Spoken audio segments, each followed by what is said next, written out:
Waalaikumsalam warahmatullahi wabarakatuh. Bismillah, alhamdulillah, rabbil alamin, wassalatu wassalamu ala rasulullah wa ala alihi wa sahbihi wa mawala amma ba'du. Allahumma ja'alna majalisana majalis rasulillah. Allahumma ja'alna majalisana majalis ahlil Qur'an. Allahumma ja'alna majalisana majalis ahlil jannatil firdausil a'la ya rabbil alamin. Taib, eh, teman-teman semuanya gimana kabarnya? Sehat semua ya? Nih, berapa orang yang bergabung? 15 ya. Alhamdulillah.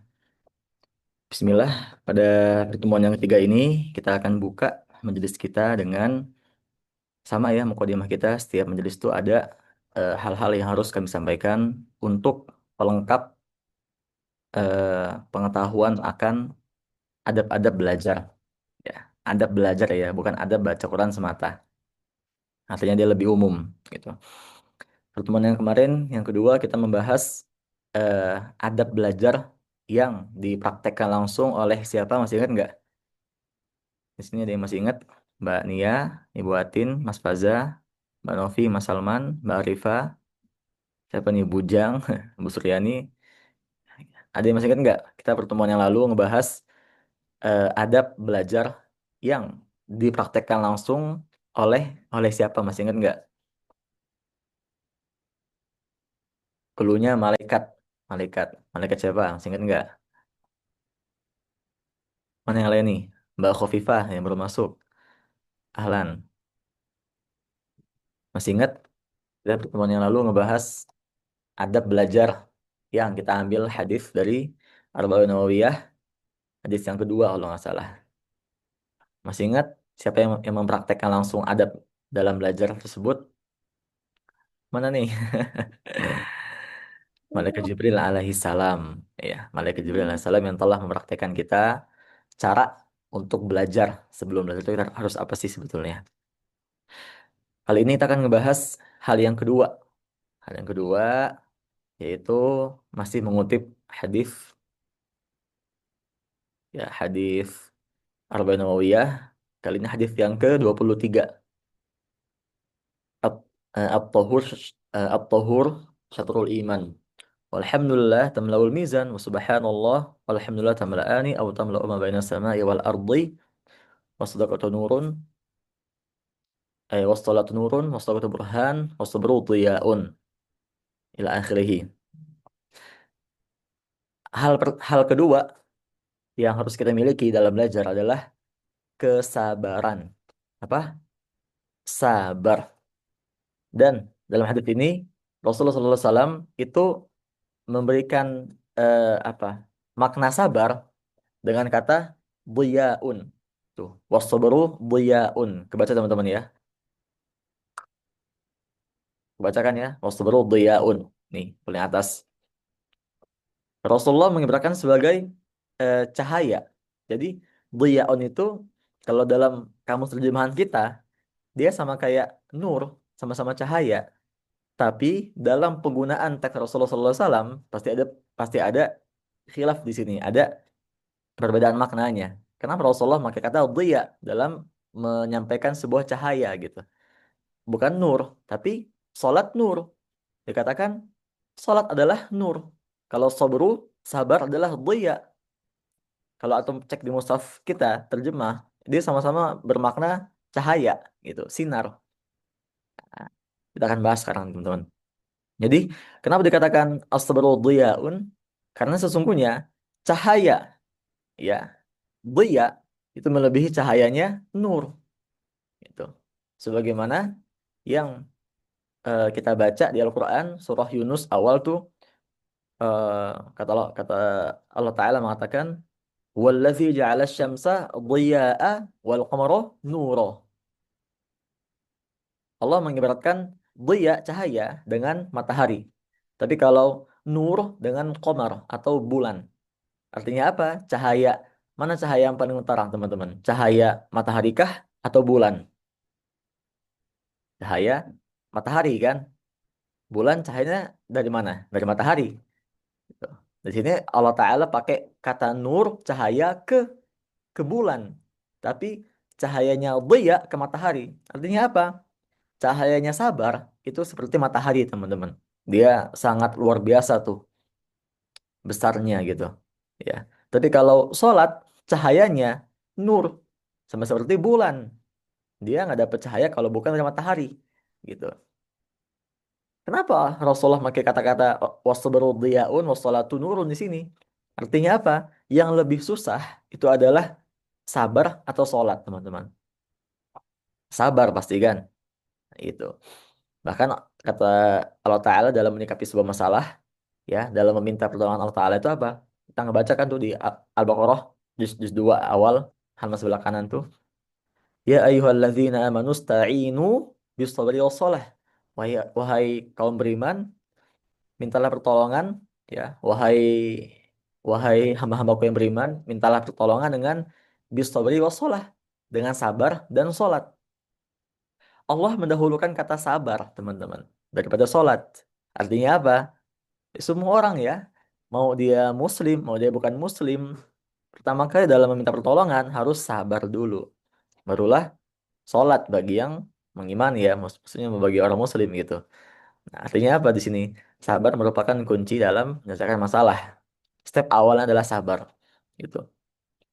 Dan ini juga sesuai dengan yang dikatakan oleh imam kita, Imam Asy-Syafi'i rahimahullah taala dalam kitab Hirzul Amaniyah, beliau mengatakan, "Wa hadza zamanu sabri man laka billati kaqabdin ala jamrin fatanju minal bala." Beliau mensyaratkan sabar dengan bara api, teman-teman. Jadi kata beliau, zaman apa namanya? Kalian semua itu berada dalam zaman yang dimana zaman ini butuh kesabaran. Yang dimana orang yang memiliki sabar memiliki nilai dia. Sebagaimana? Tetapi sabar itu hal yang susah. Sebagaimana kita memegang bara api di tangan.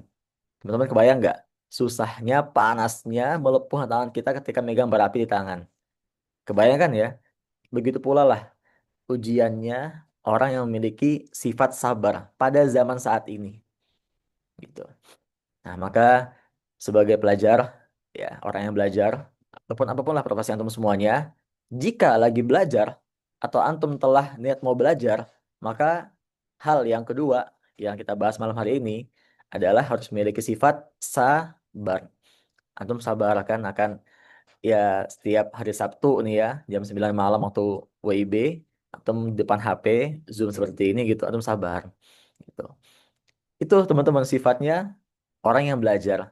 Makanya nggak heran kalau ulama-ulama zaman dahulu ya, Masya Allah tuh, sampai saat ini dikenang namanya, buku-bukunya, karyanya gitu. Karena kenapa? Mereka semua tuh mengamalkan langkah-langkah yang tepat dalam belajar ilmu. Tidak salah-salah teman-teman, nggak kayak kita sekarang gitu. Kita masuk maunya kita kan, kita daftar ke Jaya Tibian, tapi kita masuk ke kelasnya maunya kita. Ah, saya lagi safar, saya nggak masuk lah gitu. Ah, saya lagi nggak bisa, saya nggak masuk. Ah, kalau memang awalnya nggak bisa, maka jangan daftar gitu.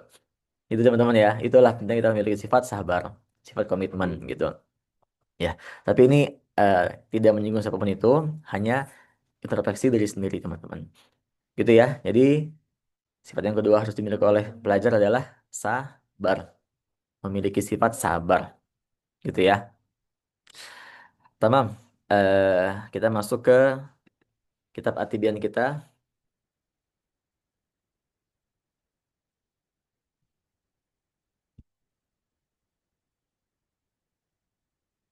Nah, ini teman-teman.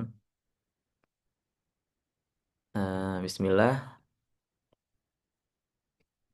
Kita masuk ke bab fit tayamum di qiraatil Quran. Coba teman-teman boleh dibuka mic-nya ya. Kita tanya jawab ya. Pertemuan yang pekan lalu kita ngebahas sudah hukumnya membaca Quran bagi yang belum berwudu. Sekarang kita ngebahas eh, bagaimanakah kalau memang dia tuh mau berwudu tapi nggak ada air, maka dia tayamum. Apakah boleh? Kemudian bagi yang haid dan junub, apabila pengen banget baca Quran, ya, tapi nggak ada air yang ditemukan di tempatnya, maka apakah boleh bertayamum? Nah, kita bahas pada malam hari ini, teman-teman. Sebelumnya kita udah sepakat ya bahwasanya coba ada yang mau ngasih tahu Ana, jelasin semua ke kami gitu, singkat aja. Boleh nggak orang yang belum berwudu baca Quran? Satu pertanyaannya. Yang kedua, boleh nggak orang yang haid atau yang junub baca Quran? Kalau memang nggak boleh, apa solusinya? Apakah ada yang membolehkan dari empat mazhab? Coba ada yang mau jawab teman-teman, silakan di open mic-nya. Yuk, siapa yang mau jawab yuk? Silakan.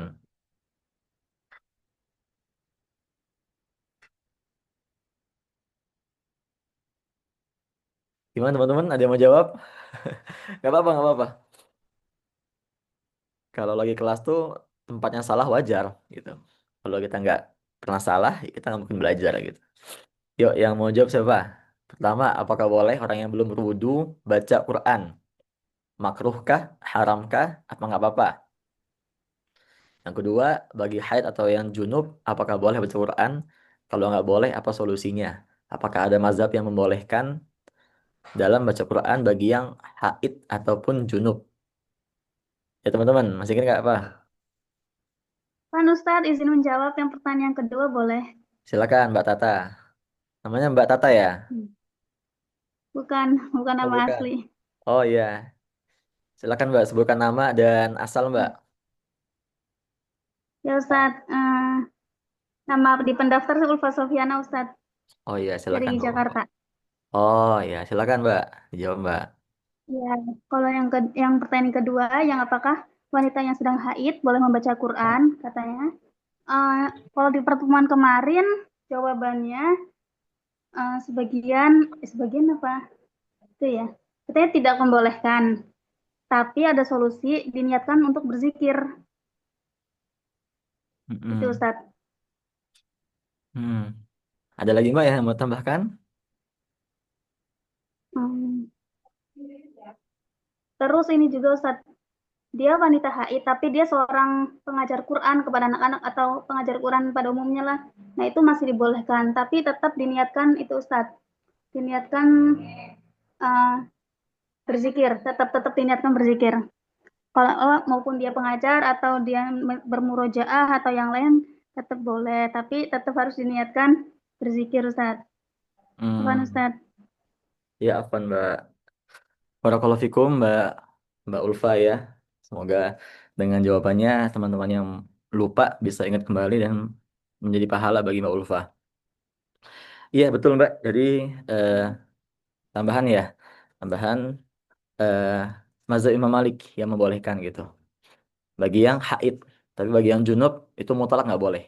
Karena junub itu dia tidak ada halangan untuk bersuci, ya kan? Kalau Baik haid kan dia, Ustadz. kalau haid kan ada halangannya untuk bersucikan apa? Darah yang masih mengalir, gitu. Makanya orang yang haid selagi dia masih keluar darahnya, maka diperbolehkan untuk baca Quran tanpa berwudu, tanpa bersuci terlebih dahulu. Tapi kalau junub itu mutlak nggak boleh. Dia harus bersuci dulu, barulah baca Quran, gitu ya. Baik Ustadz.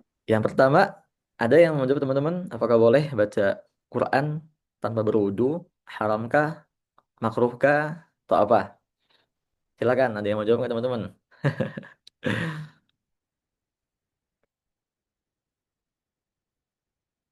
Bu Suryani, Mas Salman, ada Mbak Novi, siapa nih? Pikachu nih, Pikachu. Mbak Ajijah, Mas Fatmi, apa Mbak Fatmi ini ya? Mbak Khofifa ada yang mau jawab? Mana nih? Masa ada yang mau jawab nih?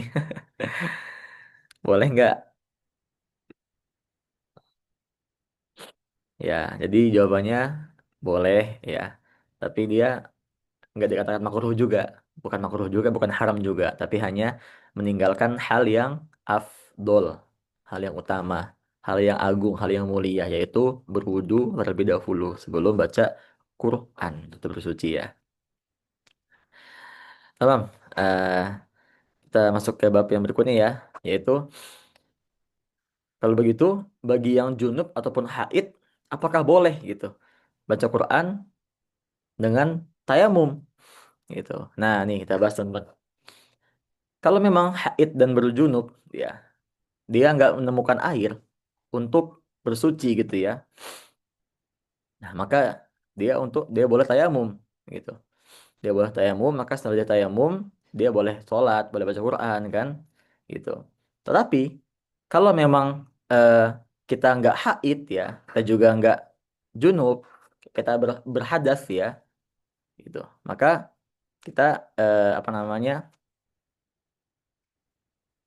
Maaf. Jadi kalau emang dia junub, haid tadi ya, kita sepakat ya, kalau emang dia mau sholat dulu, mau baca Quran, maka dia bersih dulu. Tapi kalau emang dia mau bersuci tapi nggak ada air, maka tayamum gitu. Kalau emang dia dalam keadaan ini ya, keadaan eh, terdesak gitu. Kalau memang nggak ada air, tapi dia udah lama tuh nggak ada air, berhari-hari mungkin ya, berjam-jam itu, maka boleh tayamum baginya untuk bersih dulu, untuk bisa buat sholat, bisa baca Quran gitu. Nah, kemudian setelah ditayamum nih, dia berhadas gitu, maka dia nggak boleh sholat gitu. Kemudian eh, dan juga nggak diharamkan bagi ini ya, bagi yang haid ataupun junub gitu, untuk duduk di masjid gitu kan, baca Quran, itu nggak apa-apa. Ya, kalau memang nggak ada air ya teman-teman ya, ini kita ngebahas yang nggak ada air. Kalau emang ada air ya dia yang junub wajib apa namanya bersih bersih bersih dulu tuh. Nah, kemudian dikatakan nih, junubun yumna'u minas shalah wala yumna'u minal qira'al Qur'an wal julusu fil masjid min ghairi daruratin. Orang yang junub itu memang nggak boleh sholat kan, juga nggak boleh baca Quran dan juga ke masjid tuh. Kalau emang nggak ada uzur gitu. Tapi kalau ada uzur maka nggak apa-apa. Kayak misalkan emang dia apa namanya udah lama nggak ketemu air kan, mau bersuci tapi nggak bisa gitu, dia nggak bisa baca Quran, nggak bisa sholat, maka nggak apa-apa, dia tayamum lah. Barulah dia baca Quran, sholat gitu kan. Gitu. Kemudian ثم لا فرق فيما ذكرناه بين التيمم الجنب في الحضر أو السفر. Jadi nggak ada bedanya antara yang dia itu junub ya dalam perjalanan, dia lagi safar, atau yang mukim, dia nggak lagi safar. Sama hukumnya teman-teman ya. Kalau emang nggak ada air tapi dia pengen sholat nih, maka tayamum lah gitu. Setelah tayamum maka diperbolehkan begini untuk sholat dan baca Quran. وذكر بعض أصحاب الشافعي أنه إذا تيمم في الحضر استباح الصلاة ولا يقرأ بعدها ولا يجلس في المسجid. Nah, ini katanya sebagian ulama Syafi'iyah mengatakan kalau emang dia junub gitu kan, dan dia nggak lagi safar, dia di rumah gitu ya, maka dia boleh tayamum, kemudian boleh bagian untuk sholat, tapi nggak boleh baca Quran ataupun nggak boleh ke masjid. Tuh. Ini yang sebagian ulama Syafi'i. Kemudian katanya beliau lagi, kata Imam Nawawi rahimahullah taala, wasahihu jawazu dzalika maka maqaddamnahu. Dan pendapat yang paling sahih adalah membolehkan itu semua. Orang yang junub ketika lagi di rumah gitu ya, nggak ada air, maka dia boleh bertayamum, kemudian boleh bagian untuk sholat, untuk baca Quran, untuk ke masjid. Kalau emang nggak ada air teman-teman, ingat ya, kita nggak bahas orang yang junub tapi nggak ada air di rumahnya. Sama sekali dia nggak menemukan air. Kemudian bawahnya, kalau emang orang yang junub ini atau yang haid ini ya tayamum gitu kan, maka dia boleh sholat, baca Quran, kemudian melihat air gitu, ketemu air, maka wajib bagi mereka semua untuk pakai itu air kemudian bersuci kembali gitu. Kalau mereka udah nemu air tapi nggak dipakai buat bersuci ya, artinya masih pakai tayamumnya buat sholat baca Quran ya, maka nggak boleh, haram hukumnya untuk sholat, untuk baca Quran ya, atau semua ibadah hatta hatta yaqtasila, sampai dia bersuci gitu ya. Itu hukumnya orang yang junub atau haid eh, dan nggak menemukan air. Tuh. Kemudian, nah, nih, lagi nih, walau tayammama wa shalla wa qara'ah, kalau emang dia tayamum tuh ya, thumma arada tayammum li hadatsin aw li faradatin ukhra aw li dzalik fa innahu la yahrum alaihi qira'ah ala al-madhhab as-sahih al-mukhtar. Gitu. Nah, kalau dia setelah tayamum gitu ya, dia setelah tayamum, kemudian itu, kemudian dia eh, apa namanya ingin melaksanakan sebuah kewajiban yang lainnya gitu ya, kayak misalkan ya ke masjid gitu ya, ataupun baca Quran, kan nggak apa-apa baginya gitu. Ini mazhab yang sahihnya.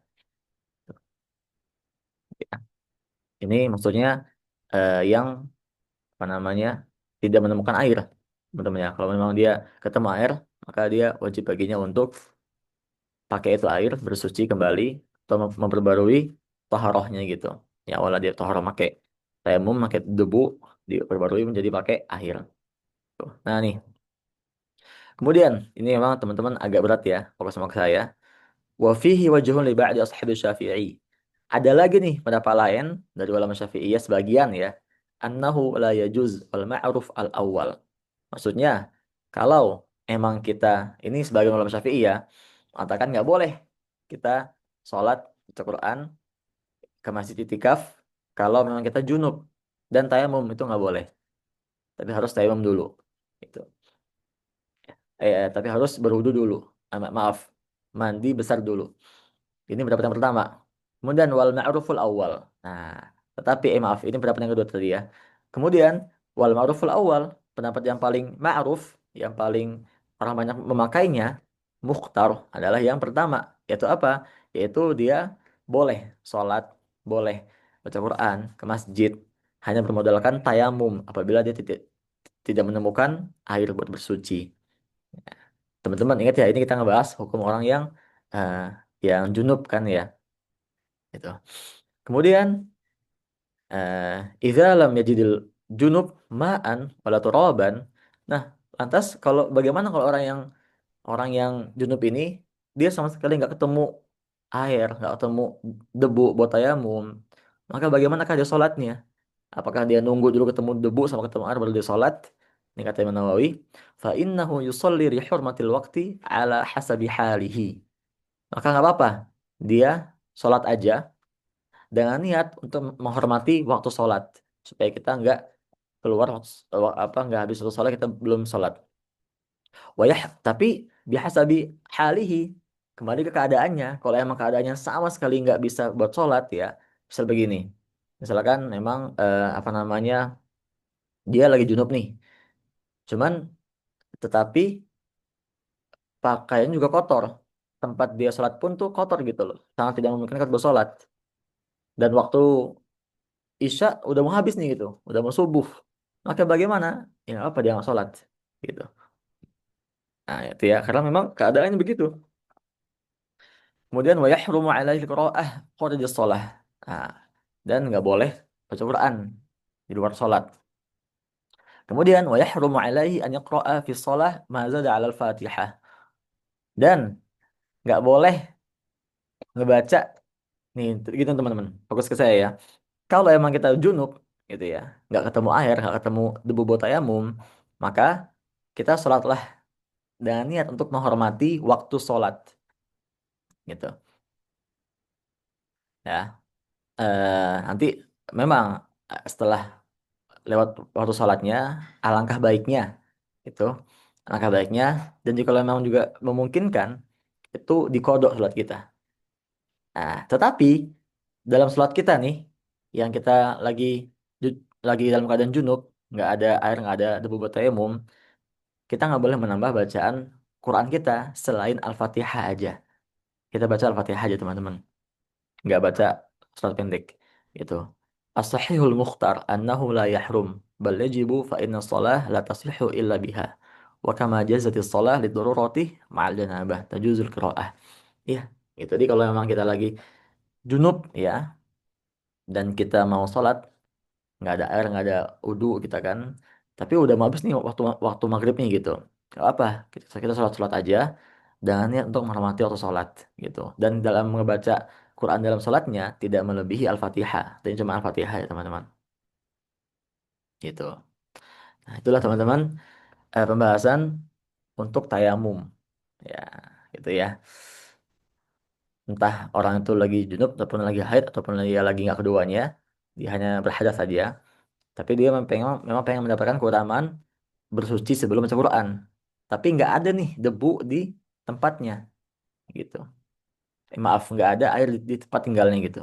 Maka dia boleh bertayamum gitu. Karena dia nggak mau meninggalkan keutamaan atau afdol ini, yaitu bersuci sebelum baca Quran dalam qiraat Qurannya. Nggak apa-apa, maka nggak apa-apa hukumnya. Kita bertayamum untuk mengadakan wudhu apabila nggak ada air. gitu. Begitupun begitupun juga yang junub ataupun haid gitu ya. Nah, itu mungkin untuk bab tayamum. Teman-teman, kita bahas berikutnya kita ngebahas bab fi amakini qiraatil Quran. Tempat-tempat yang diperbolehkan untuk baca Quran. Nah, pertama adalah tempat yang nadhifin mukhtar, tempat yang bersih dan terpilih. Walihadza istahabba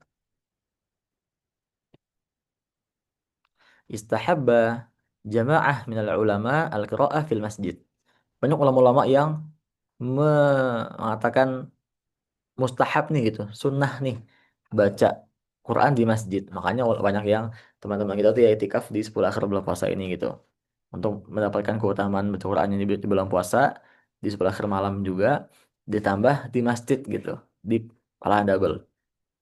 Kenapa mereka semua mengatakan mustahab ulama-ulama ini? Dikaunihi jami'an lin nadhafati wa syarafil buqa'ah. Karena memang masjid merupakan eh, tempat yang pasti bersih gitu dan juga mulia gitu. Wa muhassilan li fadilatin ukhra, dan kita mendapatkan keutamaan lain kalau kita bacanya di masjid. Gitu. Ya, keutamaan itikaf gitu kan. Keutamaan apalagi teman-teman menunggu salat atau dengan yang lainnya gitu. Wahya al-i'tikaf, itu i'tikaf katanya. فإنه ينبغي لكل جالس في المسجد أن ينوي الاعتكاف سواء كثر جلوسه أو قل، بل ينبغي أول دخول المسجد أن ينوي الاعتكاف، وهذا الأدب ينبغي أن يعتنى به ويشاع ذكره. Nah, jadi alangkah baiknya disarankan setiap orang yang masuk masjid dia juga berniat untuk i'tikaf. Untuk apa? Untuk mendapatkan pahala itikafnya juga. Makanya ada istilah orang yang berilmu itu, dia pahala ibadahnya lebih tinggi daripada orang yang belum berilmu. Mengapa demikian? Karena memang orang yang berilmu itu, dia tahu nih gitu, caranya untuk melipat gandakan pahala ibadah dia. Misalkan kayak dia tahu nih kalau misalkan pahala ibadah dia di masjid akan bertambah kalau emang dia tuh masuk masjidnya dengan niat itikaf juga, tidak hanya sholat 5 waktu, sholat yang lainnya enggak, tapi itikaf juga, maka dia pahalanya akan banyak nih gitu. Misalnya kalau dalam bahasa kita tuh kita paham politik berpahala gitu, politik dalam ibadah. Wa amma qira'ah fil hamamain, berikutnya kita ngebahas qira'ah di dalam hammam kamar mandi apakah boleh teman-teman. Kata ulama, faqad ikhtalafa as-salafu fi karahatiha gitu. Ulama-ulama mengatakan ini makruh di sini. Bahkan ada yang mengatakan nggak makruh gitu. Siapa yang mengatakannya? Imam Majmu' ala Jalalatihi Abu Bakar Ibnul Munzir dalam kitabnya Isyraf, dan juga Imam Ibrahim An-Nakhai dan Imam Malik, bahwa qaulun ata gitu. Nah, ini yang mengatakan nggak makruh ya. Tapi kita akan mengambil pendapat yang paling sahih gitu. Wa dhahaba ila karahatihi jama'at minhum Ali bin Abi Thalib radhiyallahu anhum, rawahu anhu anaknya Abi Dawud gitu. Wahakahu anaknya Munzir, dan yang lain dari para tabi'in gitu. Banyak teman-teman yang mengatakan juga makruh sebetulnya. Imam Abu Hanifah kan, Imam Abi Dawud kan ya, Imam Ali bin Abi Thalib gitu kan, Hasan Basri, Asy-Sya'bi, Syaqiq ibnu Salamah, banyak yang mengatakan makruh gitu. Nah, kita mengambil pendapat yang ini harusnya. Kenapa? Nah, kita bahas teman-teman. Apa namanya? Hukum berbicara aja dalam kamar mandi itu tanpa hal yang urgen ya, itu boleh nggak sih sebetulnya? Nggak boleh gitu. Nah, tanpa hal yang urgen gitu, ngomong aja nggak bisa teman-teman, nggak boleh dalam kamar mandi. Apalagi apa? Apalagi baca Quran atau berzikir kepada Allah Azza wa Jalla gitu. Bahkan kita mengambil contoh Rasulullah SAW ketika masuk ke kamar mandi itu ya, masuk ke tempat untuk membuang hadasnya. Itu beliau melepaskan cincinnya. Yang cincinnya itu ada bacaan Muhammad Rasulullah. Teman-teman kebayang ya? Rasul aja masuk masuk ke tempat yang untuk membuang hajat, di sini kamar mandi itu konteksnya, itu melepaskan cincinnya yang ada bacaan Allah dan Rasulnya. Itu cincin teman-teman, benda. Bendanya nggak boleh, apalagi kita berkata nama agung itu atau berzikir kepada Allah, kepada Allah Azza wa Jalla di kamar mandi itu. Nggak boleh. Makanya nggak boleh di sini hukumnya. Ya, itu. Ataupun termasuk kita misalkan kayak ngebawa mushaf gitu ya di kantong kita, kita bawa ke WC, kita bawa air kecil, bawa air besar, itu nggak boleh. Gitu. Sebagaimana sikap Nabi Muhammad SAW yang melepaskan cincinnya sebelum masuk ke kamar mandi. Itu. Nah, ini kata Asy-Sya'bi. Kata beliau, tukrahu qiraatul Quran fi thalathati mawadhi'. Ada tiga tempat nih yang apa namanya dimakruhkan dalam baca Quran. Itu. Pertama apa? Pertama ada al-hammamat ya, WC teman-teman, nggak boleh. Itu. Yang kedua itu ada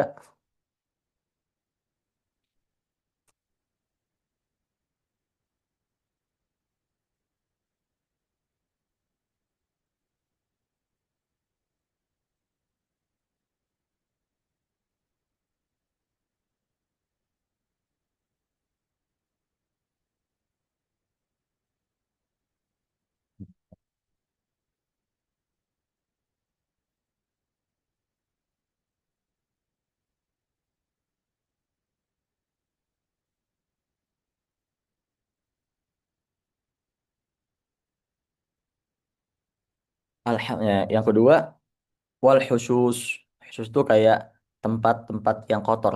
Teman-teman, itu makruh untuk kita baca Quran.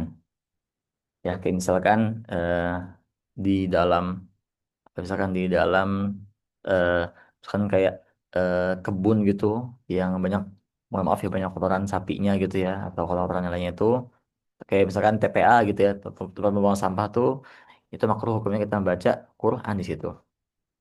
Kemudian wabaitul roha wahya tadur, atau rumahnya tempat yang kecil sempit gitu, tempat yang kecil sempit gelap tuh, maka jangan baca Quran di situ. Kenapa? Karena itu semua tempat kesukaannya syaitan. Kemudian wa an Abi Mas'ud radhiyallahu anhu qala, beliau mengatakan nih, la yuzkarullahu ta'ala illa fi makanin thayyibin. Janganlah kita zikir kecuali di tempat yang bersih, yang baik. Wallahu a'lam.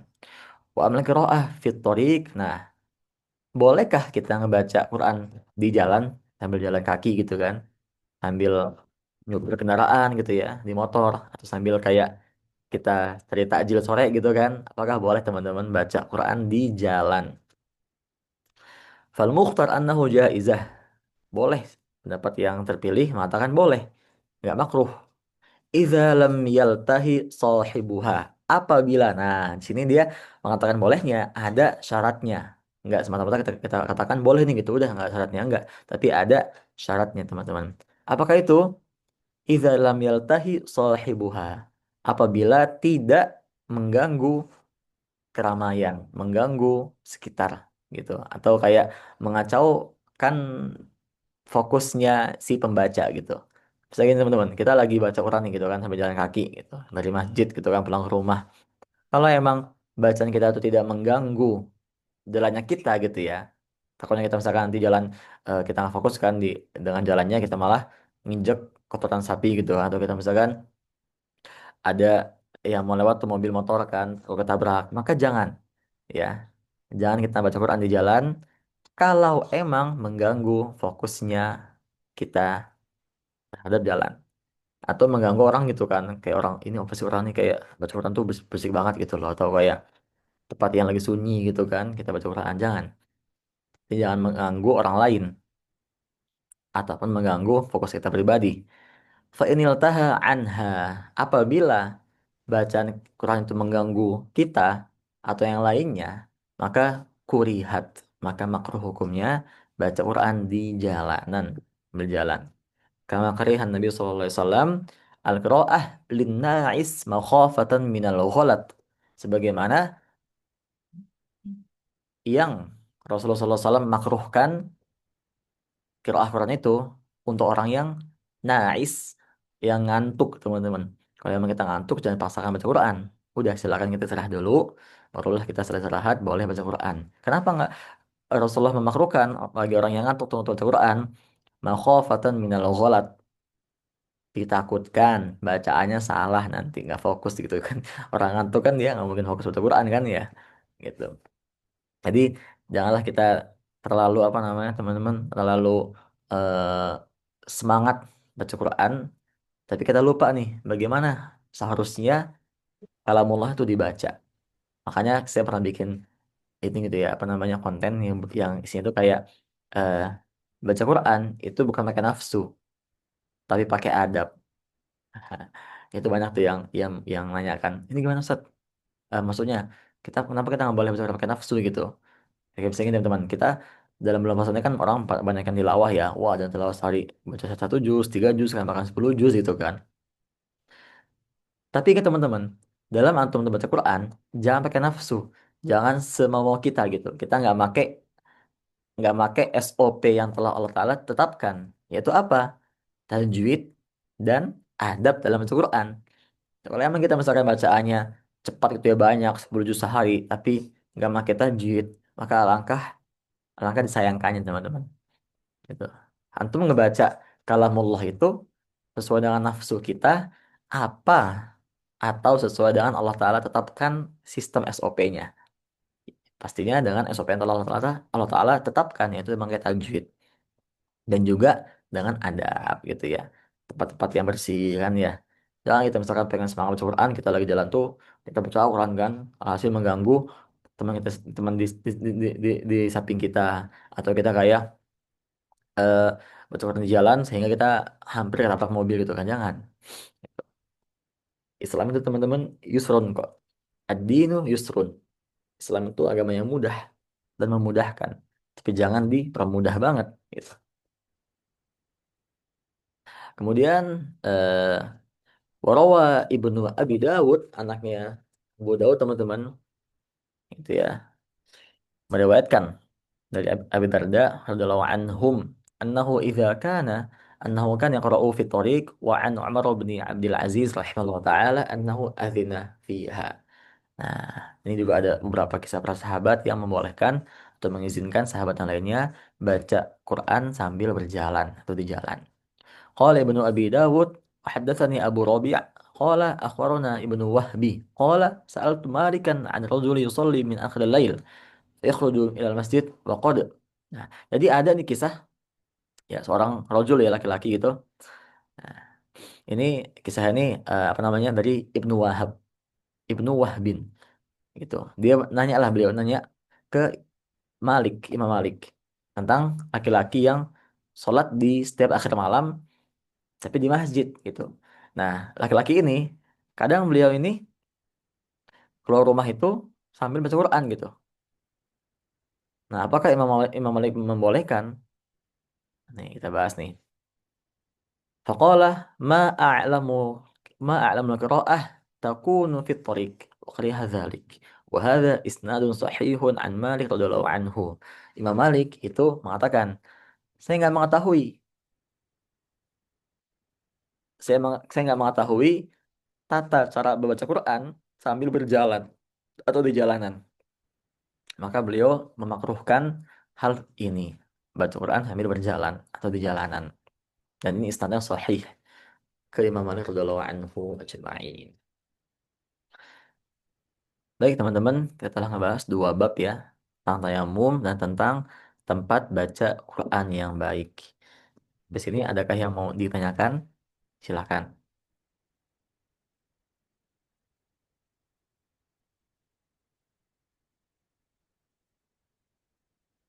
Baik, kalau tidak ada, kita cukupkan ya.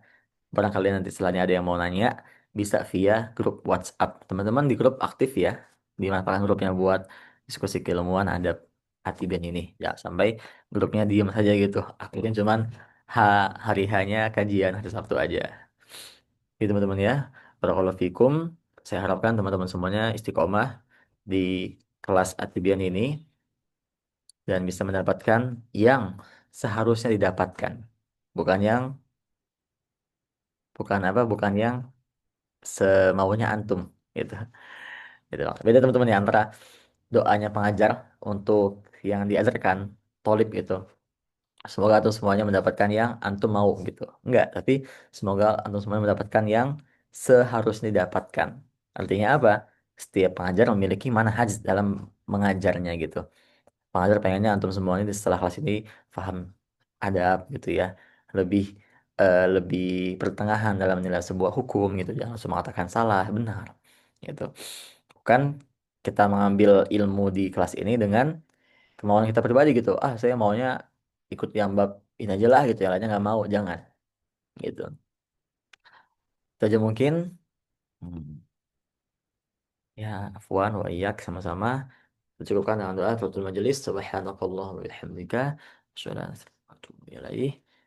Kurang lebihnya mohon maaf. Saya akhiri. Wassalamualaikum warahmatullahi wabarakatuh.